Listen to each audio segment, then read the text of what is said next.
I've edited over 100 manuscripts in the last 5 years. Different genres, different skill levels, different stories. But here's the thing that keeps me up at night. I keep seeing the same mistakes over and over and over. Not typos, not grammar issues, not should this be a comma or a semicolon. I'm talking about the deep stuff, the stuff that makes a manuscript feel amateur even when the writing is technically perfect. The stuff that makes agents stop reading on page 3, the stuff that makes readers put the book down and never pick it back up. And here's what's wild. Most authors have no idea they're doing it. They've read all the writing advice, they've taken the courses, they've revised 17 times, but these mistakes, they're invisible to the person who wrote them until someone else points them out. So today, I'm going to show you the 7 mistakes I see in almost every manuscript that crosses my desk. And more importantly, I'm going to show you exactly how to fix them, because the difference between an amateur manuscript and a professional one isn't talent, it's knowing what to look for. The first mistake I see is the explanation addiction. This is the big one. This one I see in literally 90% of manuscripts. Authors explain things that the reader has already figured out. Let me show you what I mean. The before would be Sarah slammed the door behind her, angry and frustrated. She was upset because Tom had forgotten their anniversary again, and this made her feel like he didn't care about their relationship anymore.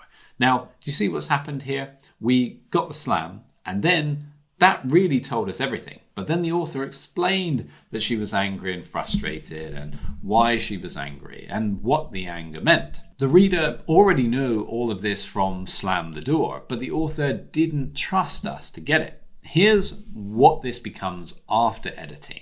Sarah slammed the door behind her. 3 years. 3 forgotten anniversaries. That is so much stronger. We still know she's angry, we felt the slam, we still know why, the anniversary pattern, we still know what it means, this isn't the first time, and that repetition tells us everything about how she feels. But we're not being told any of this, we're discovering it, and discovery is so much more powerful than explanation. So here's the fix. Every time you write an emotion word, ask yourself, did I already show this? If the answer is yes, well then cut the explanation. Trust your reader. They are smarter than you think. Mistake 2 is the talking heads problem. And this one drives me absolutely crazy. Dialogue that sounds like a therapy session instead of a real conversation. People explaining their feelings to each other in complete articulate sentences. So let me give you an example. Here's the before. I'm feeling really conflicted about this decision, James said. On one hand, I want to pursue my dreams, but on the other hand, I don't want to disappoint my family. It's a difficult position to be in. When was the last time you heard someone talk like this in real life? Never. That's when real people, especially when they're emotional, don't give TED Talks about their feelings. They fragment, they contradict themselves, they avoid the real point until they just can't anymore. So if I was editing that dialogue, here is how I would change it. The after would be, I don't know, James turned away. The band, Dad's already printed the business cards, my name, his company. Do you see the difference? We get the same conflict, dream versus family expectations, but now James can't even finish his sentences. He changes direction mid-thought. He focuses on a specific painful detail, the business cards with his name already printed. And this shows how actual humans talk when they're struggling. So the fix is that real dialogue is messy. Let it be messy. People interrupt themselves, they trail off, they say one thing when they mean another. If your dialogue reads smoothly out loud, it's probably too polished. So the third mistake is the point of view drift. Now, this one is sneaky. I see it in manuscripts, even by very experienced writers who I'm sure know better. It happens when the author accidentally slips into someone else's head. So here's an example. Marcus watched her leave. He wanted to call after her, but his pride wouldn't let him. Sarah hoped he would stop her, but when she reached the end of the driveway and looked back, he was already gone. So, did you catch it? We started in Marcus's point of view, where in his head, he wanted to call after her. But then suddenly, we're in Sarah's head. She hoped he would stop her. And if we're in her head, how do we know he's already gone? Is she psychic? This happens because the author knows both characters' thoughts and forgets that the reader can only know one at a time. So here's the fix. This is how I would change it. Marcus watched her leave. He wanted to call after her, but his pride wouldn't let him. By the time he changed his mind and went to the window, her car was already pulling away.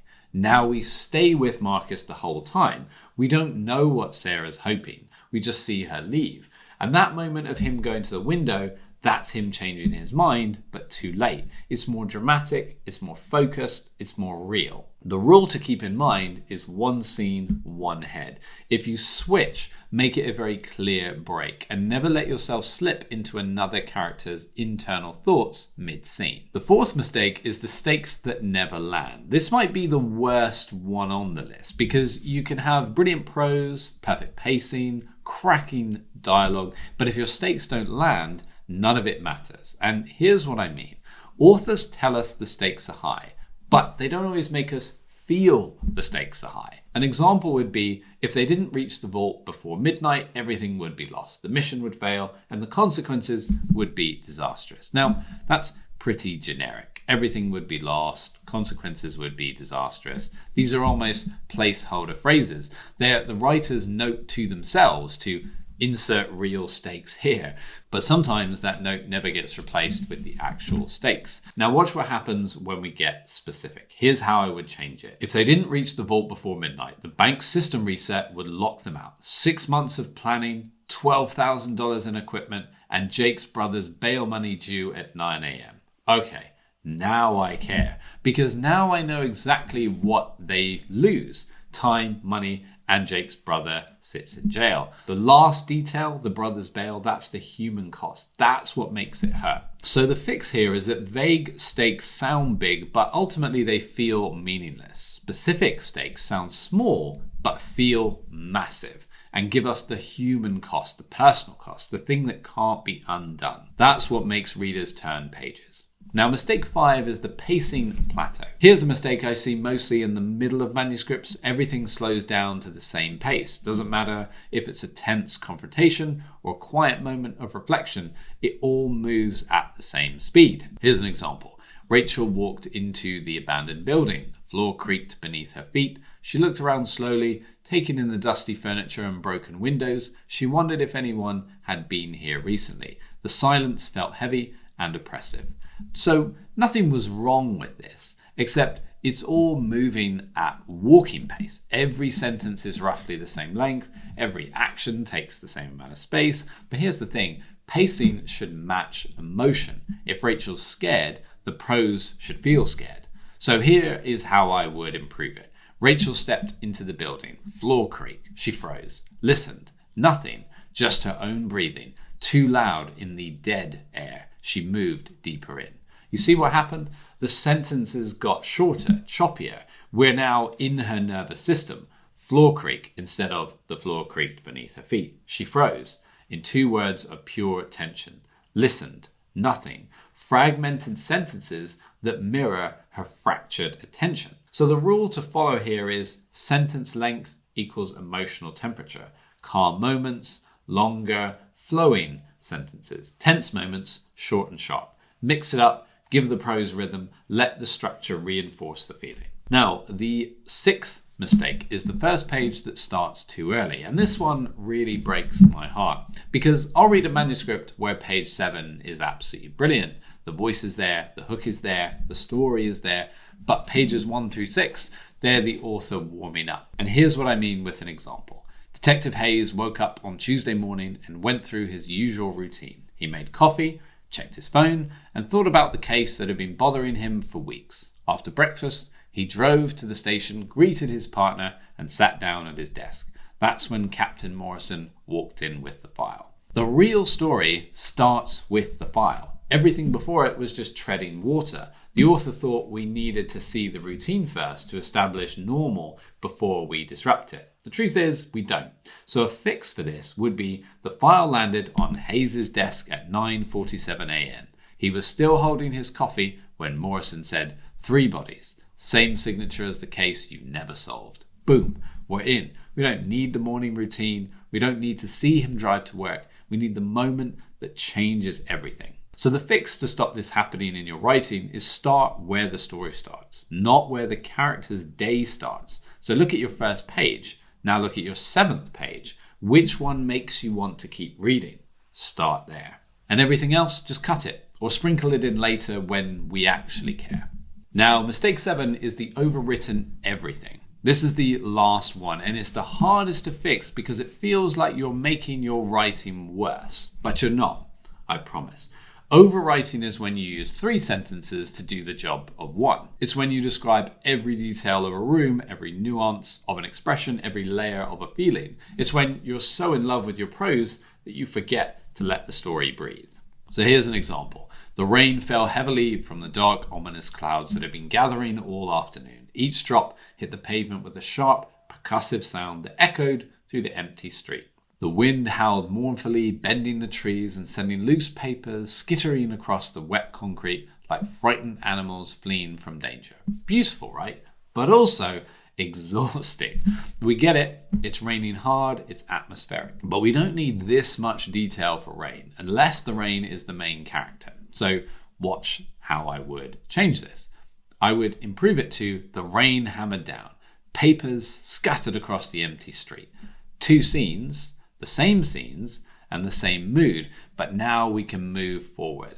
And here's the hard truth. Your reader's imagination is so much more powerful than your description. Give them the key details and let them fill in the rest. The fix is count your adjectives. If you have more than 2 in a row, you're overwriting. 1 vivid detail beats 5 generic ones. Hammered does more work than fell heavily from the dark, ominous clouds. Trust your verbs, trust your nouns, but ultimately trust your reader. And for the love of everything holy, trust the power of some white space. Now, here's what I want you to understand. Every single author I've worked with has made these mistakes. If not all of them, definitely some of them, including the ones who went on to sell thousands and thousands of books, including the ones who hit bestseller lists, including me in my own writing. These aren't signs that you're a bad writer. They're signs that you're a writer who's still in your own head. You're explaining because you want to make sure we get it. You're overwriting because you care about your craft. You're starting too early because you want us to understand the world. These mistakes come from good intentions. But here's the thing. Good intentions don't make good books. Good decisions do. And now you know what decisions to make. Now, go back through your book with these 7 fixes in mind, and I promise you'll be shocked at how much stronger it becomes.